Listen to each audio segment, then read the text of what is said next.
Là ouais, pour ou contre? Hello mon petit cum musclé, comment ça va aujourd'hui? J'espère que tes trainings se passent au calme. Pour ma part, moins 4 kg sur la balance, le gras diminue, les charges augmentent progressivement. C'est pas trop mal, d'ici un petit mois je vous montrerai ma shape. M'en bats les couilles. Aujourd'hui, gros sujet, gros débat, la ouais. Est-ce que t'es pour ou t'es contre? Je vous annonce direct, je n'en prends plus depuis presque un an, ou vraiment dans des cas exceptionnels. Mais je vais t'expliquer pourquoi. J'ai pas dit que j'étais contre. Je vais essayer d'aller plus loin que ce que l'on peut trouver sur Facebook ou YouTube.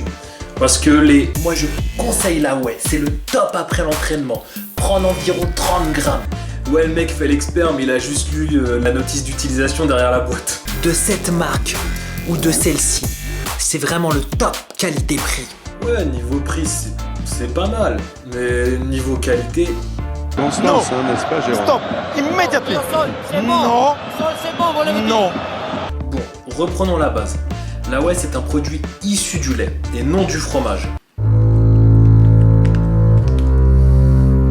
Mon précieux. Une fois que le lait commence à coaguler, il crée en gros des petits grumeaux. Tout ce qui reste, donc le liquide, ça va être la whey. Une fois que tu as ça, il y a différents types de transformations qui se font pour obtenir différents types de whey. Bah ouais mec, tu croyais qu'il n'y avait qu'une seule whey? Il faut compter à peu près 5 grosses whey sur le marché. Il y a la concentrate, la sweet, la undenatured, la instantanée et la denatured.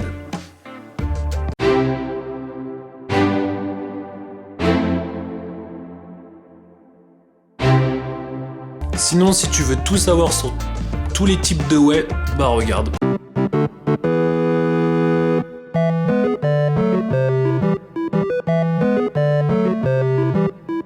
Ça fait beaucoup. Alors comment t'y retrouver? Toi qui veux forcer tes darons à acheter de la poudre, des produits dopants ou même cette poudre qui va te défoncer les reins jusqu'à ne plus pouvoir pisser correctement, jusqu'à ce que mort s'en suive dans d'atroces souffrances. Pour les parents qui regardent, je déconne hein. Mettons les choses au clair. Non, c'est pas parce que tu prends de la whey que tu vas être en meilleure santé que les autres qui n'en consomment pas. Faut savoir que de la whey de bonne qualité sur le marché, il y en a très peu. Pour savoir si ta whey est d'une bonne qualité, il y a quelques points à savoir. L'épaisseur de ta whey. Si ta whey est trop fine, tu peux être sûr que celle-ci est d'une mauvaise qualité. L'épaisseur de la whey une fois mélangée dans ton shaker. Plus la whey est liquide, moins on a mis de produits chimiques dedans. Si ta whey ne se mélange pas bien, qu'elle colle au fond du shaker, sur le bouchon ou même sur tes dents, tu peux zapper aussi. Si t'as mal au ventre ou que t'as du mal à la digérer, arrête tout de suite. Si ta whey a du soja, du collagène ou même une augmentation en BCA, tu peux oublier aussi. Très bien alors, que me conseilles-tu comme protéine? J'en conseille pas vraiment, mais si t'es trop fainéant pour chercher par toi-même, je te conseille ça. Tu peux checker ce petit lien ici. Je précise, je n'ai ni été sponsorisé, ni payé, ni rien du tout par cette marque pour faire la pub de cette whey. C'est juste qu'à mon sens, pour moi, c'est l'une des meilleures. Je vais revenir sur un point important, sur l'augmentation des BCA dans la whey, ou tout simplement l'amino-speaking. Alors, à moins que tu vives dans une grotte, si tu consommes de la protéine, tu as forcément entendu parler de ça.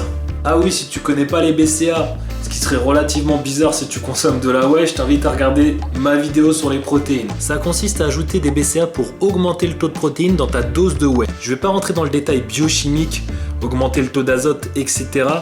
Mais retiens juste que si dans les ingrédients, il y a marqué les BCA, donc des BCA ajoutés, de la créatine ou de la taurine, tu peux être sûr que c'est de la merde.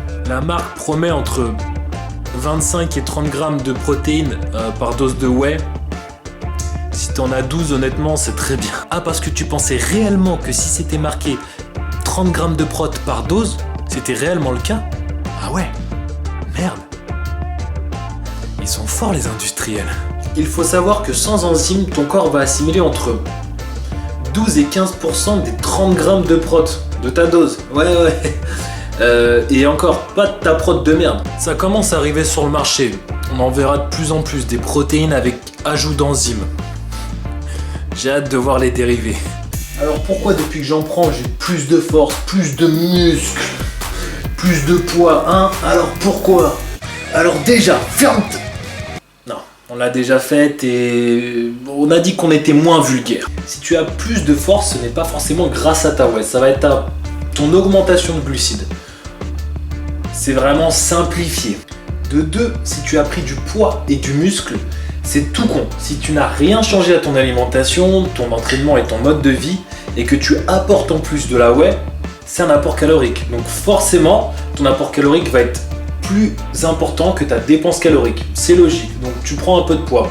Mais pour une prise de masse, c'est tout sauf le bon choix. Je vais finir sur mon cas. Pourquoi j'en prends plus? J'ai testé différentes marques de whey. J'ai pris des BCA, de la créatine, de la caséine, des boosters, enfin... Franchement, j'ai vraiment tout testé. J'ai dépensé beaucoup d'argent dedans. Surtout de l'argent de mes parents quand je vivais chez eux quand j'étais plus jeune. Mais bon, voilà, j'ai vraiment tout testé. Et j'ai décidé d'arrêter.